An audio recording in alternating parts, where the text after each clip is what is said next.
We are the Academic Distinction Fund, endeared in our communities as ADF. I am the Executive Director of ADF. And we are just truly blessed and pleased that the private sector has sponsored and invested in ADF so that we can reinvest in the East Baton Rouge Parish school system. And at this time, our focus is on getting children ready to learn for kindergarten and first grade. And so a lot of our programs and our investments are in the preschool grade.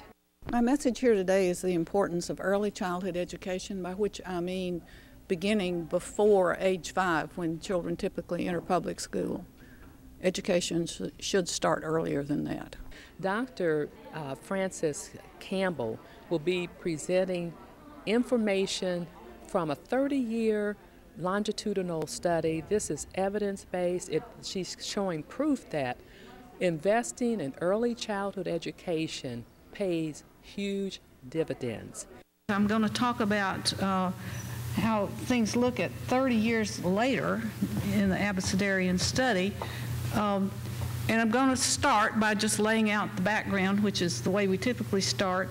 But as you know, growing up in poverty is to be behind the 8 ball in many ways, to be at high risk for developmental delays, failing in school, not getting enough education to get a good job or even get employment, and socially maladaptive behaviors. And it's also the case that poverty seems to be passed down from generation to generation, so that people who are born to poor families tend to grow up and perpetuate that, and in turn remain poor when they grow up. And research indicates that relative to national norms, delays in cognitive development are detectable in poor children soon after infancy. And here is one of the most compelling proofs of that. These are old data, and they're not longitudinal data. They are cross-sectional, which means that at each age, this is a different group of children, but they're the same kinds of children. And look how soon children who are born to very high-risk situations, and these children were not only poor, but they vary according to mother's IQ. But look how fast, by 3 years, and how it just gets worse over time. That these children in this particular study ended up in the retarded range by the time they were 7 years old. And so it is a serious problem. It's something that deserves to have something done about it. And over 50 years ago, remember LBJ and the War on Poverty, people got all excited by thinking, okay, we know that children in high-risk families are at risk for not making it. Why don't we do something in early childhood to up the ante that they are going to succeed in school and escape poverty? And so a few people started some preschool programs, particularly two that came to my attention was one in New York City, which was put on in city school buildings for 4-year-olds, and another one was by Dr. Susan Gray in Tennessee. She also used school property. She did a summer program for 4-year-old kids. Both of those programs looked like they made a difference for kids, and so they formed a basis for the idea of let's give more poor children Head Start. And so the federal government put money into Head Start. And to make a long story short, as I'm probably not news to most of you, when they asked the scientists to get in there after Head Start children had been in school for a little while to see how much of a boost it gave them and how much better they were doing, they weren't doing better at all. And so although there are arguments about that study, and the bottom line is at the time it was done about as well as it could have been done. And the evidence simply wasn't there that Head Start made a big difference. And so a lot of people said there's some reason to think that Head Start started out as first one I ever heard of was 6 weeks in the summer for 4-year-old kids. Then they started having an all-year program for 4-year-olds, but was that too little? Was that too late?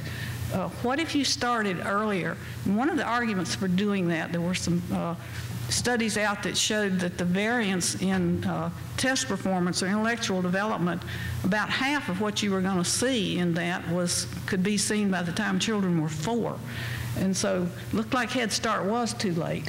And so the people who started the Abecedarian study, and you're going to meet one later this afternoon, Dr. Craig Ramey, saw a chance to really address this question in a scientific way. Could the cognitive development of children from high-risk families be enhanced such that you didn't see that kind of a decline if you started with optimal stimulation in infancy or very early childhood? The study's important. They named it Abecedarian, which means one who learns the alphabet. It's a nice, good word. You can amaze your friends with it. It was a preventive approach. It aimed to keep this decline from happening. It was an intensive approach. They were going to work with children about as intensively as you can, but probably the biggest thing that makes it important is it was a randomized trial, because there's a lot of talk about evidence-based practice. Well, the evidence has to be convincing to hard heads that it really was that program that made the difference and not something else that just happened to capitalize on. So this study set out to be hard science, a real randomized trial. It's harder to do than it sounds, but it is, and that's one of the reasons that I think it's important. Now, another reason that you can kind of believe what I'm going to tell you is that most of the people that we started with way back there, when we got them at 30, we still had most of them. If you start with 100 people and you only got 10 left, you don't really know what your program did. But we did better than that. And we've got data on these individuals after 30 years, which is what I hope to share with you. What they set out to do was to have a contingently responsive, which means the child learns something from it, developmentally appropriate, stimulus-rich environment from infancy. The program was delivered in a full-time child care setting. The babies came full days, year-round. Now, I don't mean that they're 365 days. I mean the staff had ordinary state holidays plus 2 weeks off in the summer, and so given the vacation and holidays, it was still open year-round. And once we started it, it became obvious that it wasn't located in a way that we could have walk-in people coming, and so it was proactive. We got them there. We went. They sent out vans to bring them. And another thing that I think was important was that Craig set out to pay this staff enough wages that he could keep them working. One of the problems with child care is high turnover. It's not a good job. It's low paid. So he set out to pay wages that would be highly competitive, and he tried to pay wages that an aide in the public school system would get. Not only that, but early childhood workers don't get benefits as a rule. These people got state benefits, and so this was one good child care job. Learning Games curriculum, another psychologist, Dr. Joe Sparling, and his colleague Isabel Lewis developed a special curriculum to use in this child care program. What are you going to do to educate a baby? Babies do what babies do. They eat, they sleep, they get their diapers changed. And when they're awake, sometimes they look around and see what's fun. If you're lucky, if he's lucky, somebody talks to him a lot too. But anyway, they set out to develop a curriculum starting with little infants. Such a thing was, just being developed back then.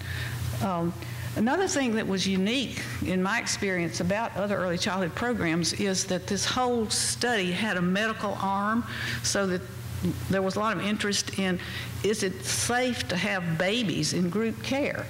And so this was a chance for the medical profession to get involved and look at the wellness of these children in this situation. And so we had pediatricians and family nurse practitioners and medical aides on site at all times. And if the kid came in looking sick, they were immediately seen by the medical people. They could come sick or well unless they had the measles or chicken pox. Okay. to get into the program, you had to qualify as being at risk. It wasn't for anybody who might have wanted it. You had to qualify as high risk, and how do we find that out? We had a network out at places that poor mothers were likely to go.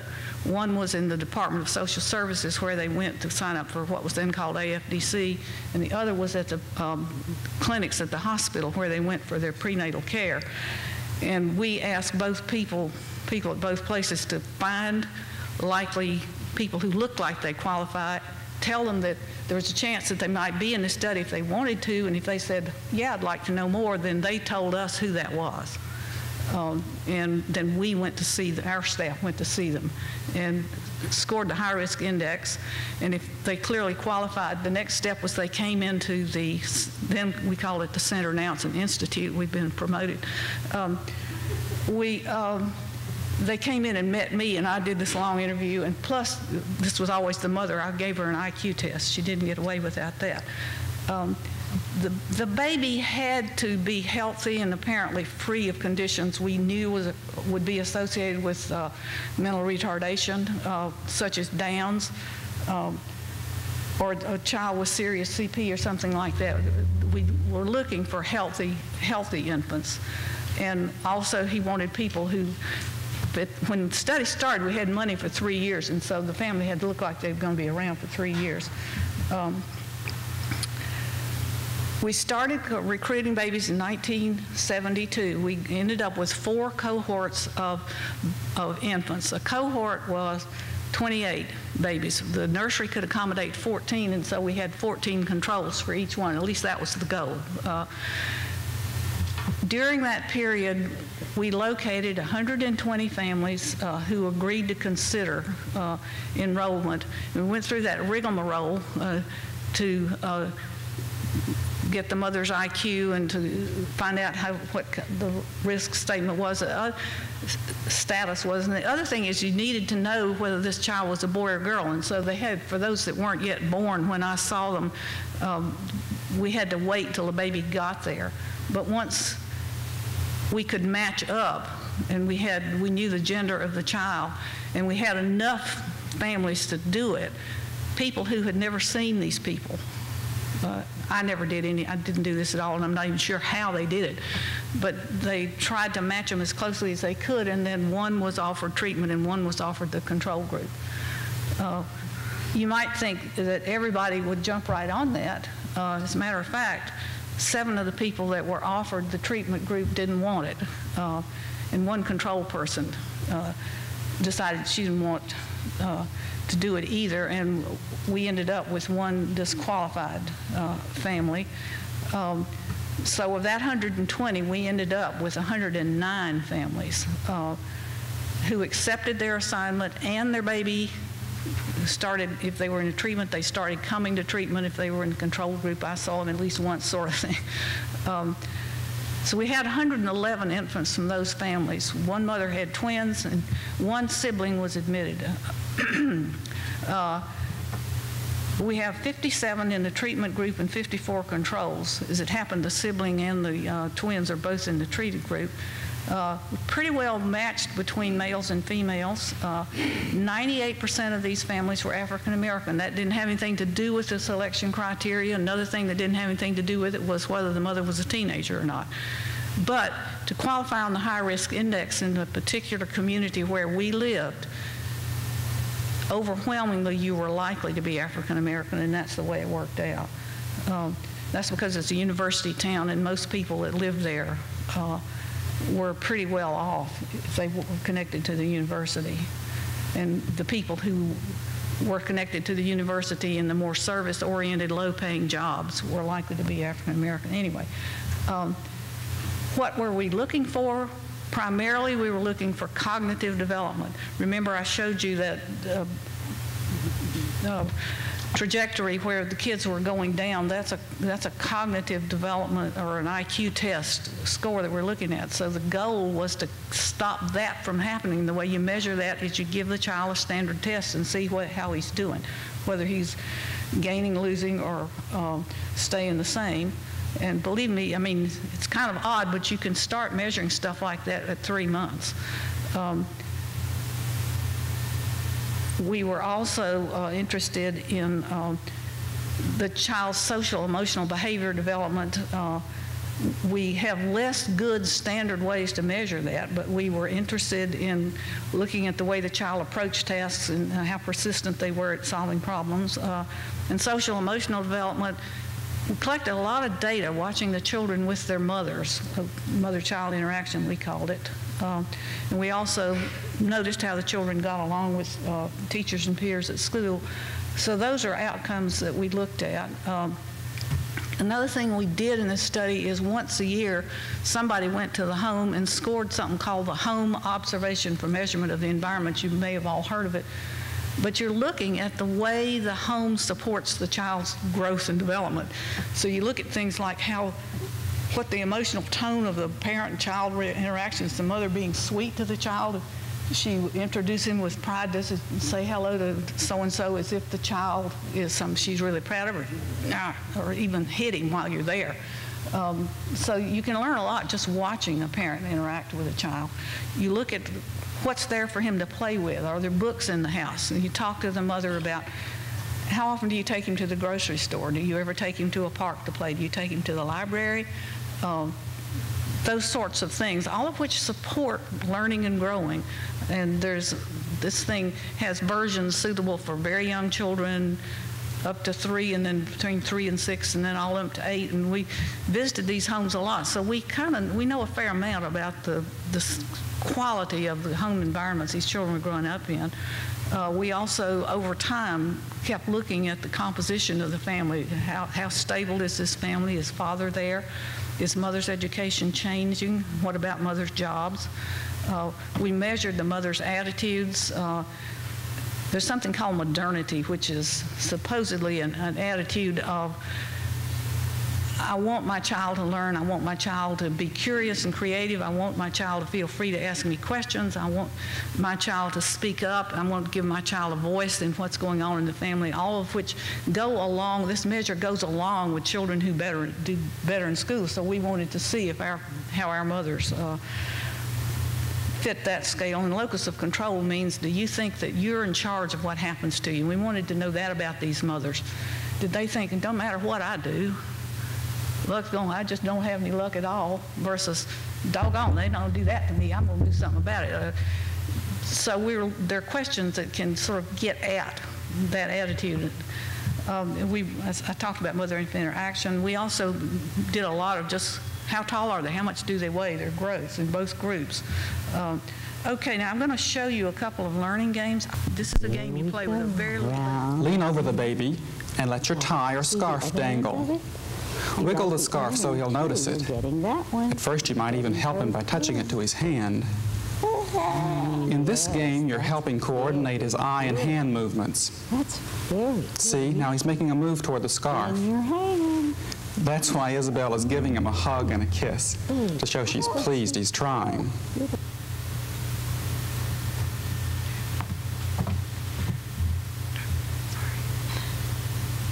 This child is much older. Start by showing some things that are exactly the same. Just use ordinary things from around the house. Joe is showing just 2 objects to keep it simple.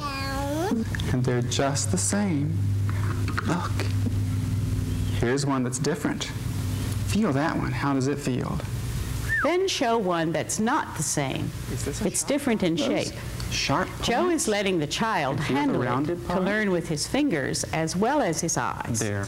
Joe is telling David what he's feeling. That one's different. Feel how sharp it is on the end. When the child's familiar with the objects, lay them down to get ready for the next step. Then hold one up and say, get the one that's the same as this one.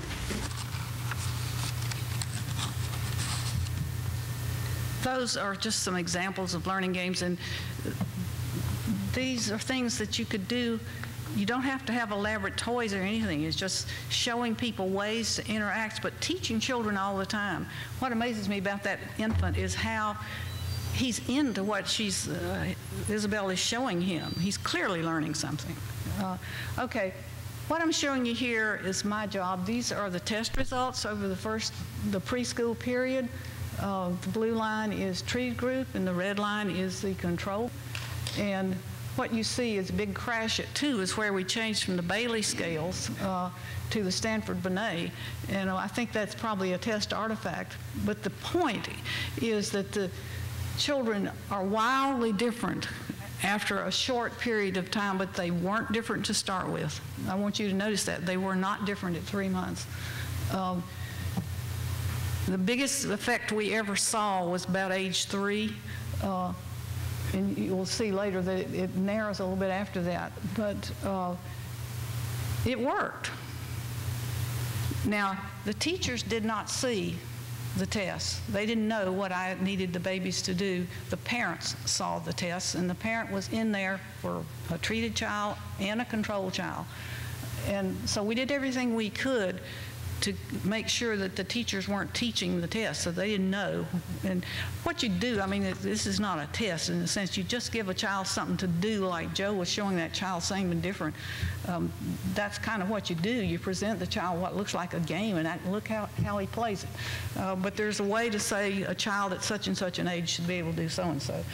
So yes, the program worked to enhance cognitive development in those children. It did work.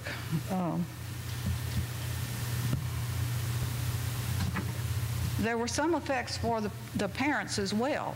If you were a younger mother, about a third of our mothers were teenagers in both groups. If you were a younger mother, they went on to do better themselves if their child had that wonderful free child care. They made use of that to get more education for themselves. Older or younger, they tended to have better jobs when their children were 15 if they had had the benefit of the childhood program in early years.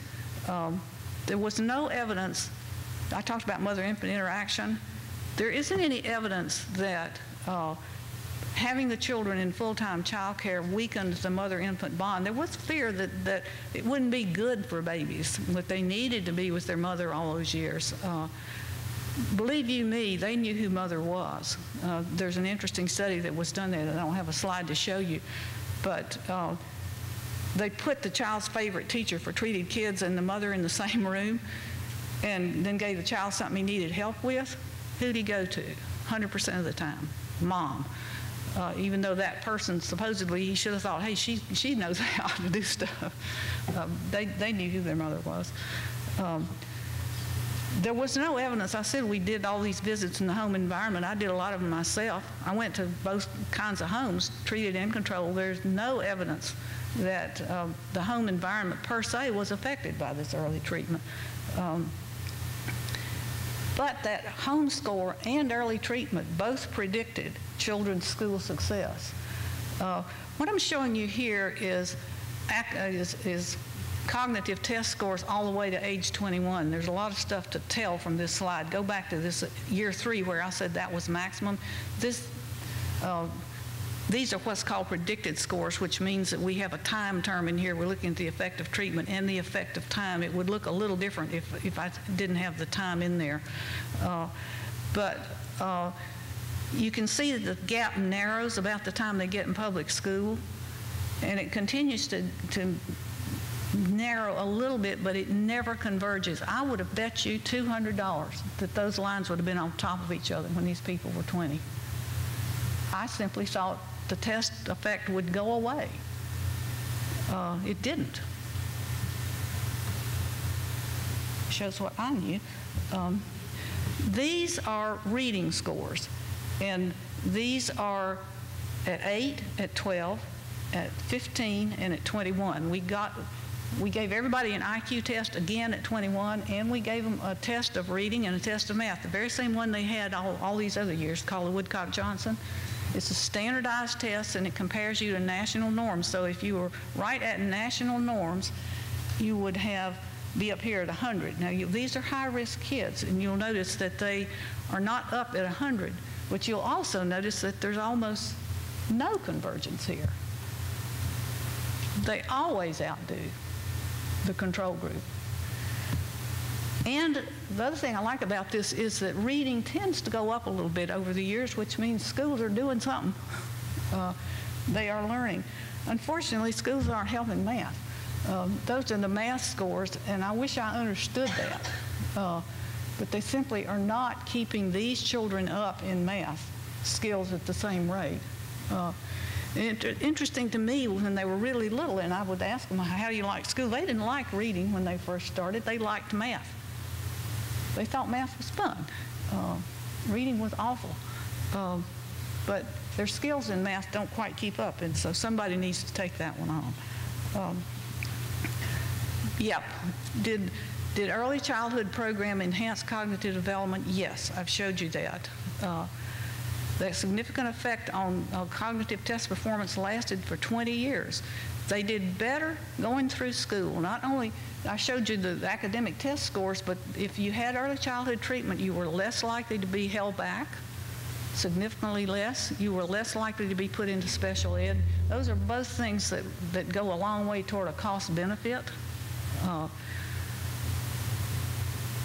Another thing that we found out when they were 21, we gave them a little depression inventory.